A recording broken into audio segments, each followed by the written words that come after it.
Seorang kusta datang kepada Yesus dan sambil berlutut di hadapannya, ia memohon bantuannya.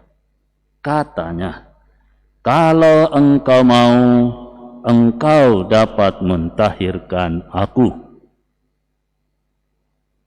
Bapak, Ibu, saudara-saudariku yang terkasih dalam Tuhan kita Yesus Kristus, penyakit kusta di zaman itu dan bagi orang Yahudi, begitulah kita mestinya melihat agar lebih bisa menghayati apa yang sebenarnya terjadi. Orang kusta bukan hanya terjadi pada zaman Yesus. Di zaman sekarang kita pun masih ada. Kita temukan mereka-mereka itu yang tergolong yang namanya orang sakit kusta. Itu zaman Yesus dan zaman orang Yahudi dan juga zaman kita sekarang. Tetapi kita lebih jauh. Sebagaimana supaya kita bisa menghayati apa yang sebenarnya terjadi. Apakah memang kusta itu yang dimaksud sebetulnya seperti itu, atau ada lagi kusta-kusta yang lain di dalam kehidupan kita. Jadi kita mestinya melihat agar lebih bisa menghayati apa yang sebenarnya terjadi. Bukan sekedar soal kesembuhan dari sebuah penyakit, namun lebih dalam lagi, Bapak Ibu saudara-saudariku yang terkasih. Penyakit kusta adalah penyakit kotor yang diakibatkan, itu pahamnya orang Yahudi, adalah kutukan Allah. Bukan karena virus atau bibit penyakit seperti orang zaman itu melihatnya. Maka orang yang berpenyakit kusta, Bapak Ibu saudara-saudariku yang terkasih, adalah orang yang terkutuk, yang harus disingkirkan dari dalam kehidupan bermasyarakat. Mereka dipaksa untuk hidup di pengasingan. Ya, kalau kita di sini masih kita temukan tempatnya di Jalan Kumala sana, di sekitar kanal, ya. Kalau tidak salah itu Jalan Dangko ke sana, ya. Ada juga Kilo 13 dan seterusnya sekitar Kare sana. Orang-orang hidup di dalam pengasingan dan akan menerima perlakuan kejam jika sampai terlihat oleh umum. Itu zaman dulu. Nah, sekarang mereka berkeliaran di daerah kita. Apakah mereka itu ya akan diperlakukan bagaimana dan bagaimana? Maka kesembuhan dari segala penyakit kusta bukan sekedar hilangnya penyakit, Bapak Ibu saudara-saudariku yang terkasih, tetapi juga harus mendapat ketetapan dari pemuka adat dan agama untuk direhabilitasi atau diperbolehkan kembali untuk berbaur dengan masyarakat sekitar.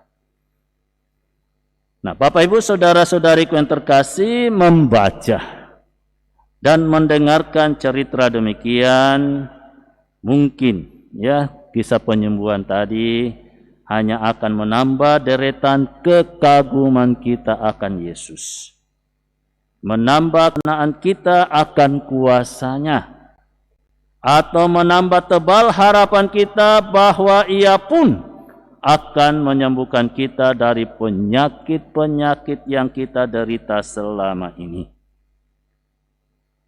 Setiap cerita mengenai karya Yesus, Bapak Ibu saudara-saudariku yang terkasih, ditampilkan bukanlah semata-mata untuk mempertegas akan kehebatan dan kekuatan Yesus.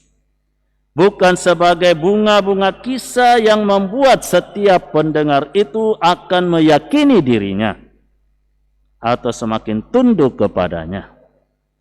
Tetapi di setiap kisah itu sebenarnya kita terlibat di dalamnya, Bapak Ibu saudara-saudari yang terkasih. Nah, jika kita mau jujur di dalam hidup kita, khususnya di dalam relasi kita dengan orang lain, bahkan dengan saudara kita sendiri sekalipun, seringkali terjadi yang namanya ketegangan. Kita pun seringkali melihat relasi yang berakhir dengan permusuhan dikarenakan sebuah penilaian demikian buruk satu terhadap yang lain di dalam hidup kita. Kebencian membuat satu dengan yang lain enggan untuk bertemu, bahkan enggan pula untuk berpapasan. Ada pihak yang menganggap bahwa pihak lain tidak pantas untuk bertemu atau berbicara dengannya, lalu berusaha untuk menghindar sampai-sampai tidak mau mendengar orang lain berbicara tentang dia di dalam hidup. Mungkin kita sendiri saat ini, Bapak Ibu Saudara-saudariku yang terkasih, sedang mengalaminya di dalam kehidupan kita.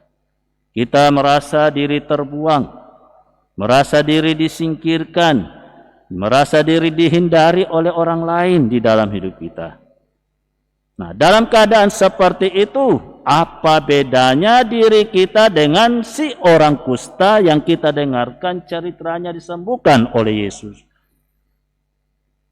Maka kalau si orang kusta dapat berkata kepada Yesus, "Kalau engkau mau, engkau dapat mentahirkan aku." Kita pun dapat berseru kepada Yesus, "Tuhan, kalau engkau mau, engkau dapat mentahirkan aku." Namun persoalannya mungkin tidak semudah itu, Bapak Ibu Saudara-saudariku yang terkasih. Mengapa? Karena ada ganjalan yang mungkin terlalu berat untuk bisa kita singkirkan terlebih dahulu dari dalam diri kita, yakni rasa sakit hati, dendam, kecewa yang mendalam dalam hidup kita. Maka kita pun bisa mengubah seruan kita itu kepada Yesus. "Tuhan, kalau engkau mau, engkau dapat mengangkat perasaan benci, sakit hati dan kecewa dari dalam hatiku," dan seterusnya. Maka tergeraklah hatinya oleh belas kasihan, lalu ia mengulurkan tangannya menjamah orang itu dan berkata kepadanya, "Aku mau, jadilah engkau tahir." Bapak Ibu Saudara-saudariku yang terkasih, mungkin kita tidak menganggap diri kita terkena penyakit kusta.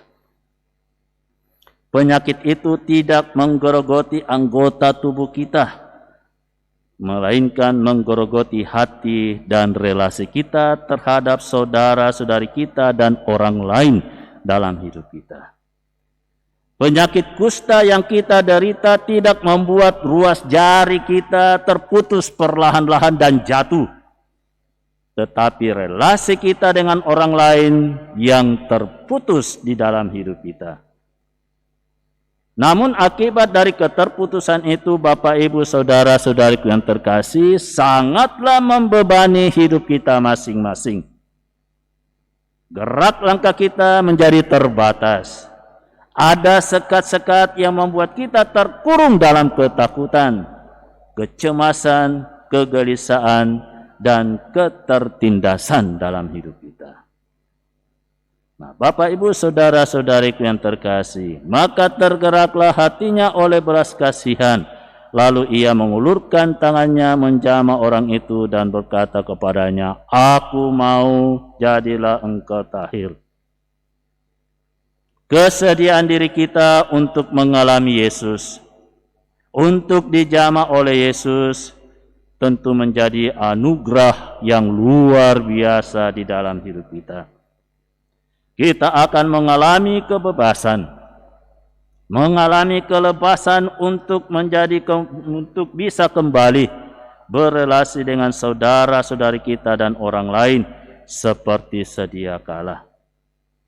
Untuk hati dan perasaan yang menderita kusta, Tuhan mentahirkan kita melalui yang namanya pengampunan dosa. Tidak lama lagi kita akan masuk di dalam yang namanya masa prapaskah. Maka yang menjadi awal dari semua itu, Bapak, Ibu, saudara-saudariku yang terkasih, adalah kesadaran kita atas dosa-dosa yang telah kita tanamkan, sehingga itu menjadi penyakit kusta bisa bersarang dalam hati dan pikiran kita masing-masing. Seandainya kita tidak merasa bersalah, ini kalau kita tidak merasa bersalah, Bapak, Ibu, saudara-saudari yang terkasih, dan sering kita merasa sebagai korban dari orang lain yang terkena penyakit kusta di hatinya, maka kita pun mohon agar Yesus pun mentahirkan orang itu sehingga terbuka bagi pengampunan dari Allah dalam hidup mereka.